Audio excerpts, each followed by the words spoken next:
अस्सलाम वालेकुम दोस्तों, कैसे हो? उम्मीद है कि सब खैरियत से होंगे। अल्लाह आप लोगों को ऐसे ही खुश रखे। आप तो जानते हैं कि मैंने अब तक सैकड़ों किस्से बयान कर दिए हैं, लेकिन उसमें से कुछ किस्से ऐसे हैं जो मेरे दिल को लग गए और मेरी आंखों को नम कर गए। आज का किस्सा भी उन्हीं किस्सों में से है। आप इसे सुनना जरूर, और अच्छा लगे और सबक मिले तो इसे शेयर जरूर करना। किस्सा ये है कि रबी इब्न सुलेमान रहमतुल्लाह अलैह कहते हैं कि मैं एक मर्तबा हज के लिए जा रहा था। मेरे साथ मेरे साथी भी थे। जब हम कूफा पहुंचे तो हम कुछ जरूरत का सामान खरीदने के लिए बाजार में घूम रहे थे, तो मैंने देखा कि एक वीरान सी जगह पर एक खच्चर मरा हुआ है और एक औरत जो बहुत बड़ा गंदा हाल है, उसके कपड़े बहुत बोसीदा और बहुत मैले कुचेले हैं। चाकू लिए उस खच्चर के गोश्त के टुकड़े काट काट कर अपनी थैली में भर रही है। मुझे ख्याल हुआ कि ये मुर्दार गोश्त लेकर जा रही है, इस पर खामोश रहना ठीक नहीं है। शायद ये औरत लोगों को पकाकर यही खिलाती हो। सो मैंने चुपके से उसका पीछा किया और ऐसे पीछा किया कि वो मुझे ना देखे। वो औरत एक बड़े से मकान पर पहुंची जिसका दरवाजा बहुत ऊंचा था। उस औरत ने जाकर दरवाजा खटखटाया। अंदर से आवाज आई, कौन है? उसने कहा, मैं तुम्हारी बदहाल मां हूं, दरवाजा खोलो। दरवाजा खोला गया। घर में 4 लड़कियां नजर आई जिनके चेहरे से बदहाली, मुसीबत, परेशानी, फाके के आसार टपक रहे थे। वो औरत अंदर गई और थैली उन लड़कियों के सामने रख दी। मैं किवाड़ों के अंदर से झांक रहा था। मैंने देखा कि घर अंदर से बिल्कुल खाली और बर्बाद है। उस औरत ने रोते हुए लड़कियों से कहा कि इसको पका लो और अल्लाह का शुक्र अदा करो। वो लड़कियां गोश्त काट काट कर उसे आग पर भूनने लगी। मुझे बहुत तकलीफ हुई। मैंने बाहर से आवाज दी, ए अल्लाह की बंदी, अल्लाह के वास्ते रुक जा, उसे मत खा। वो कहने लगी, तू कौन है? मैंने कहा कि मैं एक परदेसी आदमी हूं। उसने कहा, तू हमसे क्या चाहता है? 3 साल से हमारा ना कोई मोइन है, ना कोई मददगार है, ना कोई पूछने के लिए हमको आया। तू कहां से आ गया? मैंने कहा, अरे अल्लाह की बंदी, ये मुर्दार हमारे मजहब इस्लाम में जायज नहीं है, हराम है, इसे न खा। वो औरत रोते हुए कहने लगी कि हम भी खानदान नबूवत के शरीफ सैयदजादे हैं, रसूल पाक सल्लल्लाहु अलैहि वसल्लम के खानदान से हैं। इन लड़कियों का बाप बड़ा शरीफ आदमी था, अपने ही जैसों से इन लड़कियों का निकाह करना चाहता था, लेकिन नौबत नहीं आई। उसका इंतकाल हो गया। उसने जो कुछ छोड़ा था सब खत्म हो गया। हमें मालूम है कि मुर्दार खाना जायज नहीं है, हराम है, लेकिन हम 4 दिन से फाके से हैं। हम मरने की हालत में हैं और इस हालत में हमारे लिए मुर्दार जायज है। रबी कहते हैं कि उसकी हालात सुनकर मैं ज़ारो कतार रोने लगा। मैं बेचैन सा हो गया। मैं अपने साथियों के पास गया और उनसे जाकर कहने लगा कि मेरा अब हज का इरादा नहीं रहा, मैं अब हज को नहीं आने वाला। सबने मुझे समझाया, लेकिन मैंने किसी की नहीं सुनी। मैंने अपने कपड़े, एहराम की चादरें और जो कुछ सामान मेरे पास था वो सब लिया, और मेरे पास नकद 600 दिरहम थे, वो सब लिए। उसमें से 100 दिरहम का मैंने आटा खरीदा और बाकी के जितने भी दिरहम थे मैंने आटे में छुपाकर उस औरत के घर पहुंचा, और ये सब सामान, आटा वगैरह मैंने उस औरत के हवाले किया।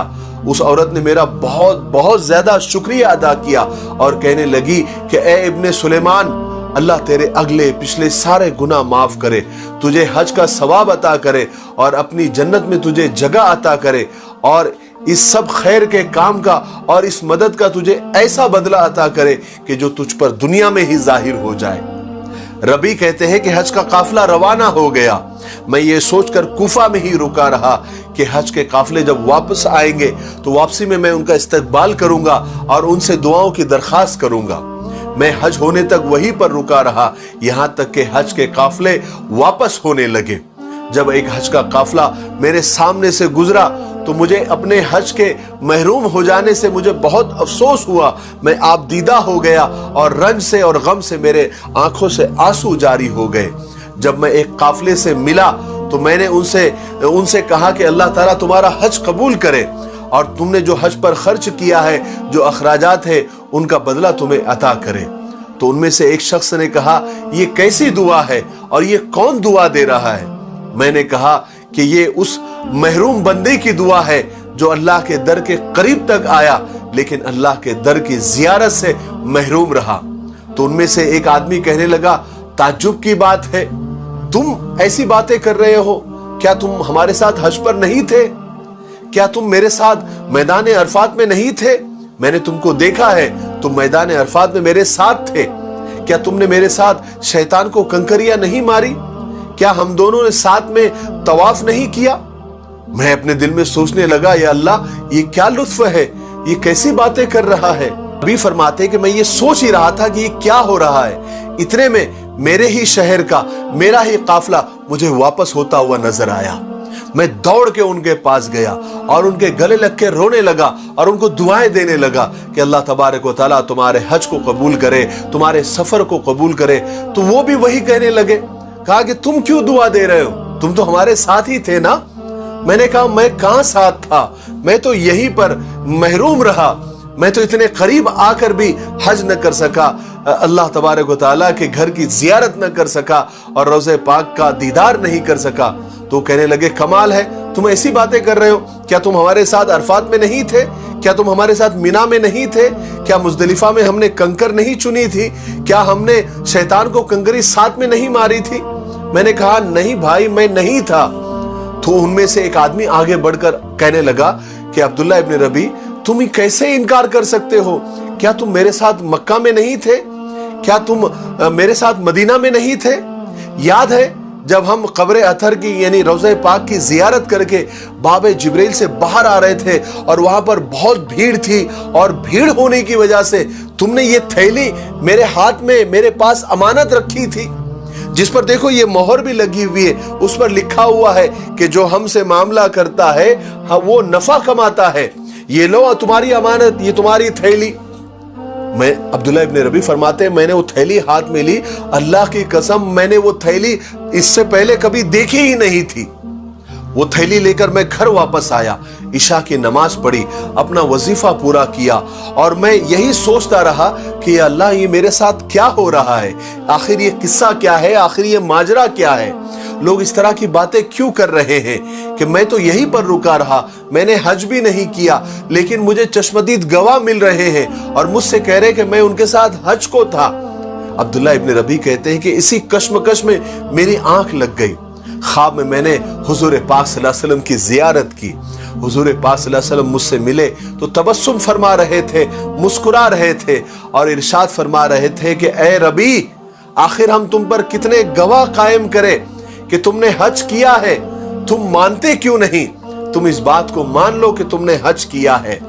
याद है अब्दुल्ला इब्न रबी, जब तुमने उस औरत पर एहसान किया जो मेरी औलाद में से थी, मेरे खानदान में से थी, और अपने हज का सामान और अपने दिरहम तुमने उसको दे दिए और अपना हज का इरादा मुलतवी कर दिया, तो अल्लाह तबारक व तआला को तुम्हारी ये अदा इतनी पसंद आई कि अल्लाह तबारक व तआला ने इसका नेमुल बदल, इसका बदला तुमको ऐसा अता किया कि अल्लाह ताला ने एक फरिश्ता तुम्हारी सूरत का बनाकर उसको हुक्म दे दिया है कि कयामत तक हर साल वो तुम्हारी तरफ से हज किया करे।